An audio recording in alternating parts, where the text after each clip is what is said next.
Father, we thank you for another day that has come to us from your good and gracious hand. We thank you for your great love for the world that includes us, and we are grateful.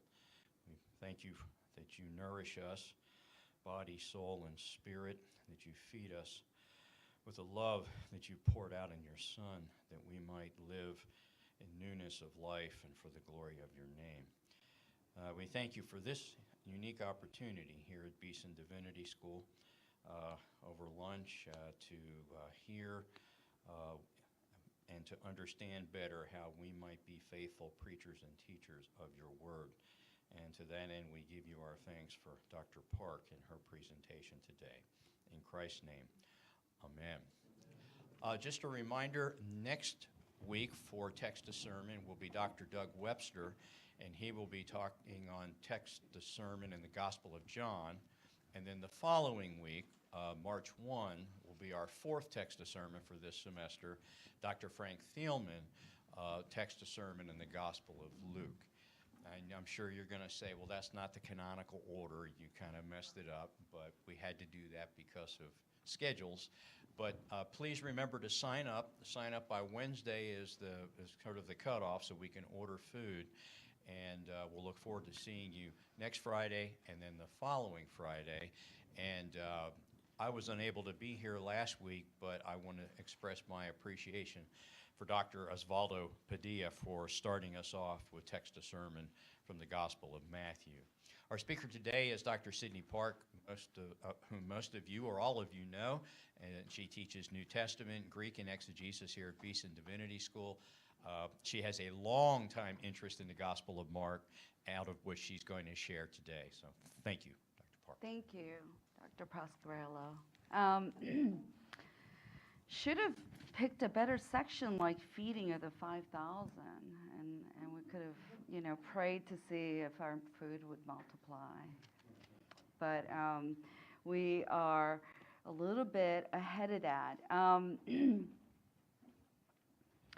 going to set up basically, it's a really short talk. So what I'm going to do is set the context for one particular passage. I know, I'm not even going to attempt how to preach Mark in 20 minutes. So I have chosen calming of the storm, or the stilling of the storm. So if you can multitask, eat and pull out your Bibles or your phone app, whatever works. It's chapter 4, 35 to 40. Okay?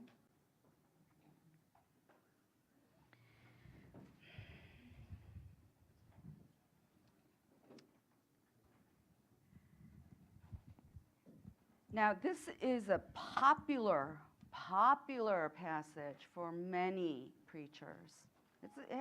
Any narrative really works. Is that okay? Yeah. Okay. I've heard several sermons on this passage alone, and usually it goes something like this. Jesus and the disciples are in the boat together, and there is a storm that comes up, and they are drowning. They are threatened, and the disciples, the poor disciples, are very much afraid. They're panicking, and Jesus is asleep at the stern. He seems to be a really heavy sleeper. So, as they rouse him, please wake up. He stands up and he calms the storm, yes? And that serves as a platform for the basic message, whatever trials you have in life, God will save you. And you need to weather the storm.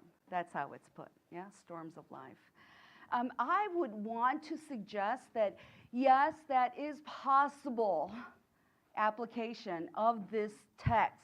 However, I would say that it's secondary, that we've somehow missed the point, which is Christology, okay? So I'm going to read this. It's a short passage, and then I'm going to start setting up some boundaries of how we want to interpret this. On that day, this is coming right off of chapter 4, after all that teaching, one of the longer sections of teaching in Mark. You've got it in chapter 4, and then you've got it in chapter 13 in Jerusalem. Okay, the eschatological discourse. On that day, the same day, when evening had come, he said to them, "Let us go across to the other side." And leaving the crowd, they took him with them in the boat, just as he was. And other boats were with him. And a great windstorm arose, and the waves were breaking into the boat, so that the boat was already filling. But he was in the stern, asleep on the cushion, and they woke him and said to him, "Teacher, do you not care that we are perishing?" Yeah, we'll talk about that. And he awoke and rebuked the wind and said to the sea, "Peace, be still." And the wind ceased, and there was a great calm. And he said to them, "Why are you so afraid? Have you still no faith?" And they were filled with great fear and said to one another, "Who then is this that even the wind and the sea obey him?"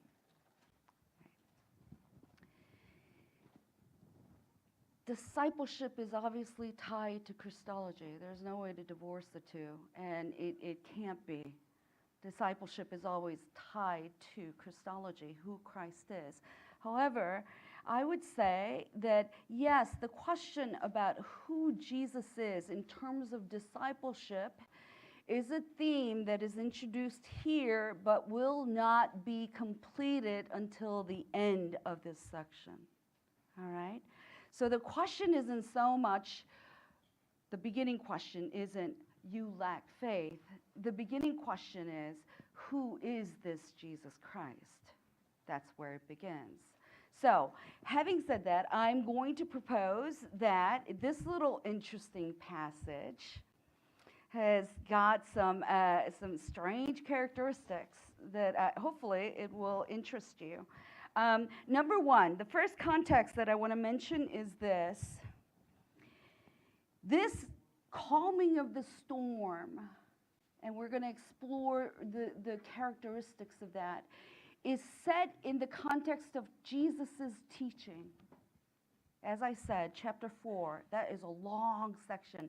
It's one of the 2 long sections in Mark on Jesus' teaching. Mark isn't so much interested in giving the content of Jesus' teaching. He is, however, very much interested in saying Jesus is an authoritative teacher.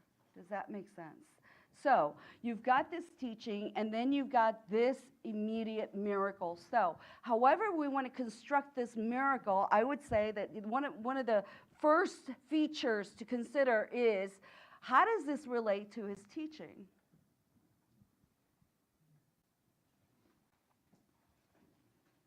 Who is the one teaching? Mark 1, 21 through 28 is one of Jesus's first miraculous deeds, and this is specifically an exorcism, and it's set in the context of teaching, all right? And right at the end, after the unclean spirit, after he rebukes the unclean spirit by saying, "Be silent and come out," the people respond with this. "And they were all amazed, so that they questioned among themselves, saying, 'What is this? A new teaching with authority. He commands even the unclean spirits, and they obey him.'" You see how his powerful deeds of miracles and exorcism are tied to his teaching? Yes? So whoever Jesus is in Mark, he begins with this. What is the effect of that? And what are the implications of saying the one that teaches, Jesus, the teacher in Mark, is the one that exercises authority over demons? And as we see when we get to the calming of the storm, he has command over nature. Indeed, it is a new teaching, isn't it? With authority, with a very different authority, right? Now, I want to argue also, you're going to have to follow with me, come to the end of the section, chapter 5, and go to chapter 6, right at the heels of these miracles, series of miracles. Where do we end up? He's in Nazareth, isn't he? And he is in his hometown, and he began to teach in the synagogue. And what is the response of the people that are there? They reject his teaching. Do you see where I'm going with this? This is a little more than, you know, he's from our hometown and we're too familiar, therefore we can't accept his teaching. It is to reject this authoritative teaching. There is a heavier condemnation for people who reject him. It really doesn't matter what the context might be at this point. So, what have I done? I framed this whole section between the teaching of Jesus Christ. Yes?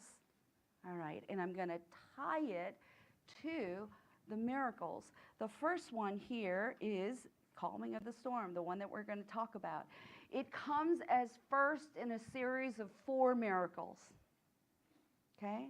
And scholars will know that, yeah, it's a chain of miracles that are tied together. So what comes after calming of the storm? You've got exorcism of legion, not just one, but approximately 2,000 if we go by the number of the pigs, okay, that drown. 2,000 legions. And then after that, you have the hemorrhaging woman and Jairus' daughter, yes? Healing of that blood flow and raising the little girl from death. Those are all tied together. So I've made your preaching text infinitely harder and hopefully more interesting. Okay? Most of you are Beeson students, so you know that, you may not know. I think there is a plan at work for me to deliver my thoughts on the hemorrhaging woman sometime in April. There's the president, so SGA. There's Kyle. Okay. So today, I'm not going to make that connection for you. I know. Just a little bit of a spoiler here, so you can come back. So what does calming of the storm have anything to do with exorcism of legions and then healing of the hemorrhaging woman and raising the dead girl? They're all tied together. And they all speak about Jesus's unchallenged, unique authority. Now I've waited in the fullest sense in accounting for the text. Now consider his teaching. Would anyone dare to reject it? To reject that teaching is also to reject his miracles. And if we are talking about that ultimate miracle of redemption and atonement, then there's a lot riding on this. Yes? So, moving on, I'm going to dig in a little bit into the whole exorcism account. And basically, I am going to simply talk about some of the Old Testament passages, all right? One good way to make sure you're not going off course in interpreting a passage, make sure you understand the Old Testament allusions and imagery and texts that are cited that are relevant to your text. It's absolutely critical for anything that you want to do in New Testament, all right? So, there are some interesting features. I know it's interesting to me. It may not be interesting to you. I think it's amazing. So let me finish up. Yeah, I forgot this one point on teaching. Let me finish that up. that this whole teaching issue is at stake is found in verse 38, 438. You remember that odd little statement where they wake him and they say, "Teacher, do you not care that we are perishing?" It's a little weird. Yeah, well, we understand that he is our Savior. We know this. We're 2,000 years out, right? So we get it. But it's a little bit weird to hear that, and you think, is he just a teacher? And you can talk about rabbi being a term of reverence. No, that's not what we're going for. And you're going to figure that out by the end. By the time I finish this, he's no mere rabbi, okay? But it's there for a reason. Matthew and Luke, they correct it. Matthew is pretty clear. It's Kyrios, Lord, save us. Yes, that would be right. How about Luke, Master, again, save us. Yes, again. It portrays that their Christology is more akin to what we understand, all right? But here, teacher seems a little odd. Let me also tell you that there's another section where it mentions teacher, and those are the only two references. It's after after the hemorrhaging woman account. Jairus' people come with news. While Jesus was still speaking, there came from the ruler's house some who said, "Your daughter is dead. Why trouble the teacher any further?" That's a nice little bookend, and I don't think it's incidental. So, yeah, this teacher, there's a lot more, yes? Having said that, I'm going to get on to the other interesting feature here, which is, you see where he wakes up, and it's verse 39, and he awoke and rebuked the wind and said to the sea, "Be peace, be still." And the wind ceased, and there was a great calm. There are two interesting Greek words there that are being used. It's epitimao and thymao. They are both in the imperative. They're commands, yes, to the wind and the sea. And it basically means be silent or be muzzled, be quiet. Those are exorcism words. See how important it is for you to pay attention to Greek? Anytime I'm going to plug that, right? There's a reason why you're memorizing all the things that we make you memorize in learning Greek, so that you can use the text informatively. Where else did that word appear? Well, let me tell you. It appears in 125, the first exorcism. When he was teaching in the synagogue, immediately there was in their synagogue a man with an unclean spirit. And he cried out, "What have you to do with us, Jesus of Nazareth? Have you come to destroy us? I know who you are, the Holy One of God." But Jesus rebuked him, saying, "Be silent and come out of him."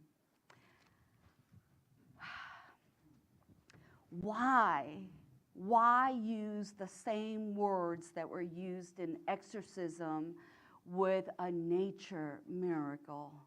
Surely nature itself is neutral. It's human beings who sin. I mean, isn't nature just a casualty in our transgression? Why would you have Jesus in such a highly oppositional stance to nature? Did he come to destroy nature? Huh. Isn't that interesting? No? Let me tell you something else. When you move on to legion, there are no exorcism words such as the one that we just found. I know. And I'm not going to resolve that for you. You'll have to take my course on Mark next spring. I know. I have to wheedle and ploy to get people to take my courses. All right, no, never mind. Yeah. These features in itself should make this passage highly interesting. It's small enough for you to work through and deliberate on these questions. So this is the way I'm going to approach it, all right? Why have that kind of position towards nature? Why rebuke it? And if it doesn't mean that Jesus hates ecology or nature, what else would it mean? The proposal here is that this miracle indicates Jesus as sovereign over creation, specifically wind and sea. All right? Who controls the wind and sea? Who sets its limits but God? Yes? So, 107, Psalm 107, 28 to 30. Do you see the context of salvation there? Yeah? Okay. And yes, you can link it to immediate salvation from death, from drowning, but I would suggest that it's actually a little more than that. All right? Wonderful. Move on to 106, 6 through 9. What is the other great epic context where God controls the sea? That would be Exodus, yes? That would be parting of the Red Sea. And here in Psalm 106, it is specifically stated as rebuking it. That exorcistic language is there in order to redeem his people. Yeah? Fantastic. 74. Again, it is set in the context of salvation. It is set in the context of the waters containing evil. Does that make sense? Doesn't mean you can't go and jump into the lake. That's not what this is about. But theological construction is that water is the place of unclean things, evil things. All right? Isaiah 51. Again, you see the specific context to Exodus. So what's the primary thrust? He is calling forward the imagery of God the Redeemer from Exodus and the nature miracles from there, specifically parting of the Red Sea. You have no redemption unless you have God who sovereignly commands all of nature. That is one component of his status as a teacher with unparalleled authority. We need to think again anytime we reject Jesus' teaching. Who exactly is it that you reject? And if you do hold on to this high Christology that he is, as Yahweh was, fully in control of nature, then you need to ask whether or not you hold to his teaching. Does this make sense? Yeah. That's one component. So what do we have? Well, why do we need Exodus? Yeah, because he's our Redeemer. Christ is the new Moses, is he not? That's where this is going. It's not explicit, but I would have to say that it's all laid in there. It's all sewn into the fabric of the text, right? Second component, and I'm running out of time. I know. So, Jonah, okay? If you do minimal work on the commentaries, what you're going to find is that there is a parallel between this passage and Jonah, like no other passage, okay? In Matthew and Luke, you're going to get that statement that Jesus Christ is greater than Jonah. Yes, something greater than Jonah is here. You don't have that statement in Mark. That's one of those oddities. So, Lots of scholars ask this question. Well, where did that come from? Because obviously, the parallel in Mark, it's not there. That specific statement with the Pharisees seeking signs, that's where he states that in Matthew and Luke. In Mark, you don't have that, okay? This would be the primary passage. Yes, I know. There's a lot of footwork that's needed to, well, I do, yeah. In order to get that, you have to buy the book that's coming out. I know. I keep just progress it along where I tease this out. A lot of the scholars will say Q is the source of greater than Jonah Christology. And I would say it's actually Mark. All right. Is it the strongest of arguments? Maybe not, but it's still here. So let me show you what's going on. If you can turn to Jonah 1, you can follow along, all right? Everyone knows that Jonah story. So basically, this is parallel to Jonah 1, okay? It does not go too far beyond it. And we also understand what the parallel that's usually made is to Jonah's 3 days in the belly of the fish, yes? To Christ. Here, that's not the parallel, all right? You've got the wind, you've got the storm coming up, and they're in that boat. And basically, the parallel that comes through is in verse 38. But he was in the stern, asleep on the cushion. And it's kind of funny. There's this, I won't mention his name, but there's this one commentator who says, obviously, this proves that he is greater than Jonah, because he's sleeping so soundly at the stern. And I think, really? Wow, that's a strange Christology. You know, he's so sovereign. He's got this, right? So he can just sleep through it. And I think, no, I don't think so. It's a little more complex, okay? That is parallel with Jonah sleeping. Yes, he is escaping God's calling on his life to preach to the Gentiles. He's caught on this ship, and he has gone to the bottom and snuck into a hole, and he's sleeping, yes?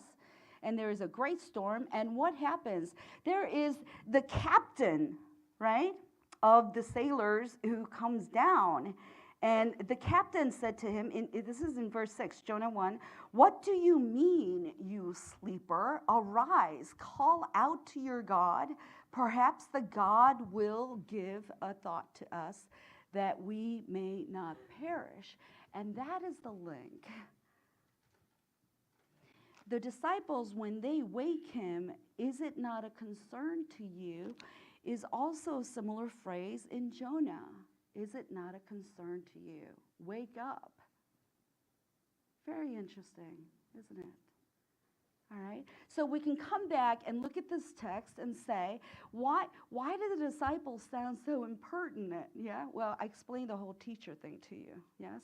Why is it not a concern that we are perishing? Right there, I would say, is a deliberate link to Jonah.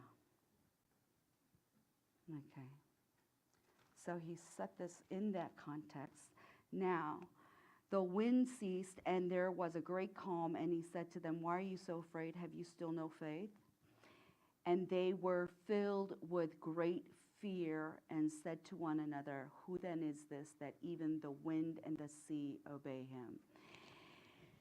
I want you to turn to Jonah.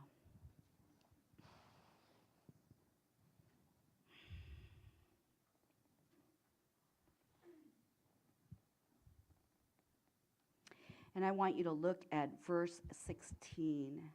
That is after they hurl Jonah on his own insistence. That is where he is righteous. Okay?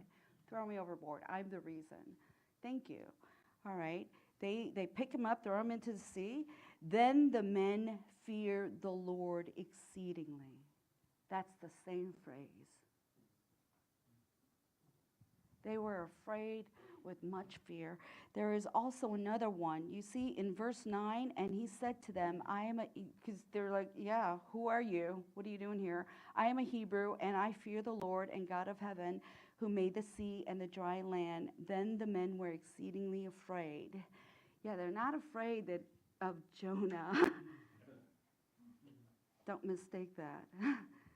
They are afraid that he fears the Lord, and the Lord is behind this. You understand?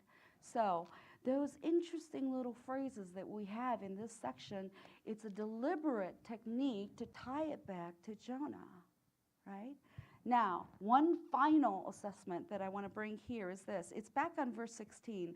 Then the men feared the Lord exceedingly, and they offered a sacrifice to the Lord and made vows. Scholars are quite divided. You know, they want to see that as conversion. Oh my goodness, the Gentile sailors have converted. Some are a little bit skeptical. I don't think it necessarily means conversion, but I do think they recognize that they saw God because the sea calmed. At least they are at that place where they might be converted.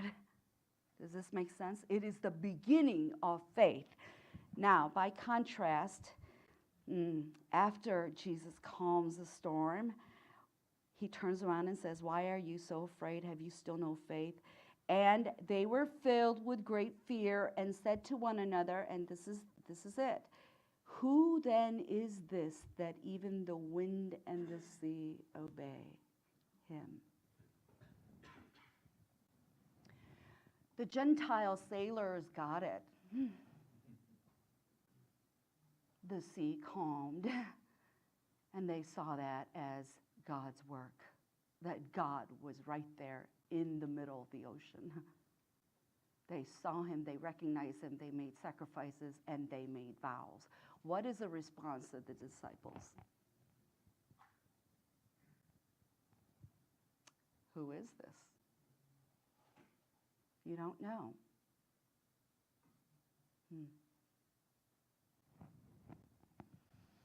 It's disheartening, isn't it? This is where faith begins. It does not begin because of our own merit.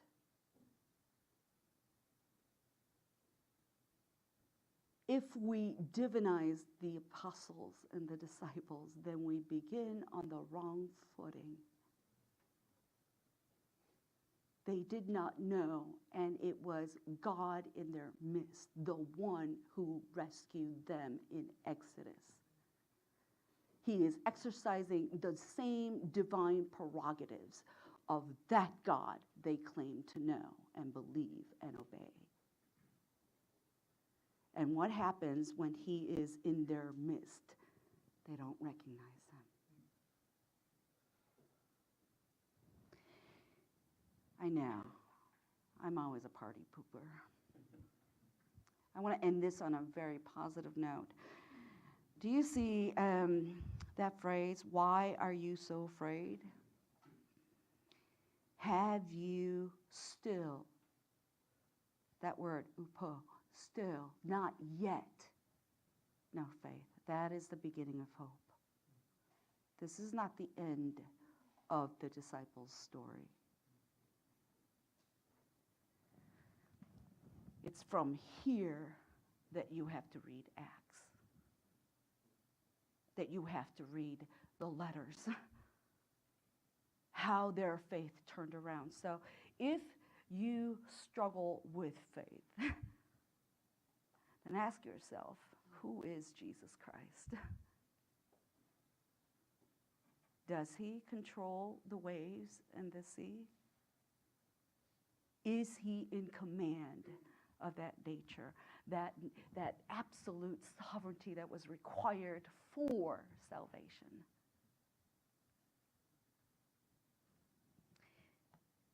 And then take heart, because the story is not finished yet. It was neither for the disciples nor for you. But I know this, you can't remain here. This is not the place that you stay and hunker down and call it good. there is much more coming. And that is where you and I are headed. That's it. Thank you, Dr. Park. David. So you gave us a lot of really wonderful things here to think about in studying the passage in Mark. And I guess I was just wondering, for this passage, like, how do these things about the framing of the teaching, the Old Testament references in the Psalms, and Jonah, how would those come into a sermon? Would you have those be like major points, or how would you structure that? I would summarize the Old Testament passages, the one on Exodus and salvation and his command over nature. You can do that in one sweep, all right? If you are that kind of pastor who provides notes for his congregation and sources so that they can look it up, yeah, you can cite them there, right? But you can just pick one and say you'll have to read the rest, but this is the summary, basically, all right? And then, yeah, I would definitely ride the Jonah narrative because it's tied together, and that is where you're going to get this juxtaposition between the sailors and the disciples, okay? That is a platform where you're going to make that exhortation about faith. Does that help? Mm-hmm. As you were going through, greatly summarizing for us the text, one of the things that kind of caught my eye, and I guess I want to see if this is also part of it, is almost a statement to the disciples and to us. Look how Jesus speaks and the demons obey, nature obeys, but how often does he speak and we don't obey? I thought that was one interesting thing that I was seeing sort of being teased out. Because at the end, they say, "Who is this?" Yeah. So would you say that is a possible way of preaching or going about it? Yeah. I would frame it just slightly differently. All throughout Mark, it is the demons who recognize who Jesus is. Yeah, you don't have to be a Christian to know who Christ is. You could be a demon. They have supernatural insight as to who Christ is. They know perfectly well who Jesus Christ is. Have you come to destroy us? Do you understand where this? They know, and they resist. So the question for you and me will be, where are we? You say that you know Jesus Christ? It's going to have to be a little more than that. You're actually going to have to be different than the Nazarenes and accept his teaching. Obey his word. And basically, another way of saying it is to submit to his lordship. This is not you going along for a ride, with Jesus in the back seat. That's not it. This is the one who presents us with the gospel according to Mark. And if it is this one, this God who is the creator and redeemer, then it should add a certain oomph to your faith, certain prerogative, not a prerogative, certain force to your obedience and worship and discipleship. It's not just some abstract idea that has been handed down through tradition. Is this the one that is active in your life? Bottom line. Does that make sense? Yeah? So, it's not so much what are the demons? Yeah, they do obey, but I would say I would put more emphasis on the fact that they recognize him. And then you put it, because the demons are ultimately always against God. That's why they're demons. And we're not.